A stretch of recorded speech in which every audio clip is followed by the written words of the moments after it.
எல்லோருக்கும் என்னுடைய அன்பான வணக்கங்கள். மாணிக்கவாசக பெருமான் சொல்ல இறைவன் அருளிய இறைநூலாகிய திருவாசகத்தை நம்ம எல்லாருக்குமே தெரியும். நிறைய பேர் அதை பாடி புகழ்ந்து அதை நிறைய பேர் பல்வேறு தளங்களையும் பாடி அதனுடைய விளக்கங்கள்லாம் நமக்கு தந்திருக்காங்க. அதை கேட்டிருக்கோம். அதையெல்லாம் கேட்கும் பொழுது அப்படியே நம்ம இறைவனுடைய கமல பாதங்களை அடைந்த சரணாகதி அடைந்த ஒரு நிலை போன்ற ஒரு இறை நம்பிக்கையுடைய ஒரு எண்ணம் ஏற்படும். அப்படிதான் நானும் உங்கள் மாதிரி தான் கேட்டு அப்படிலாம் அந்த பாடல்கள் ரசித்து இறைவன் மீது அளப்பரிய அன்பு கொண்டிருந்தேன்.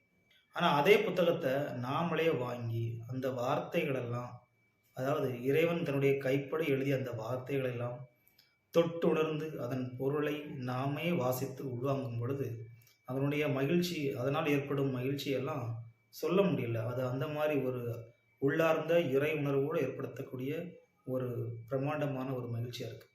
அப்படிப்பட்ட அந்த திருவாசகத்தோட முதல் 5 வரிகளை நம்ம பார்க்கலாம். நமச்சிவாய வாழ்க, நாதன் தாழ் வாழ்க, இமைப்பொழுதும் என் நெஞ்சில் நீங்காதான் தாழ்வாழ்க, கோகலியாண்ட குருமனிதன் தாழ்வாழ்க, ஆகமமாயாகி நின்றன்னிப்பான் தாழ்வாழ்க, ஏகன் அநேகன் இறைவனடி வாழ்க. இந்த பாடலோட விளக்கம் என்ன அப்படின்னா,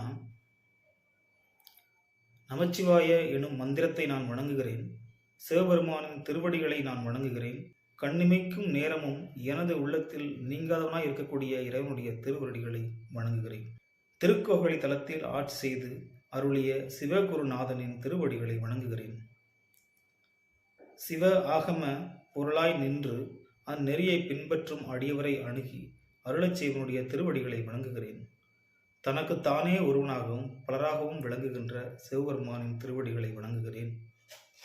அப்படின்றதான் இந்த பாடலுடைய விளக்கம். நமச்சிவாய வாழ்க. திருச்சிற்றம்பலம்.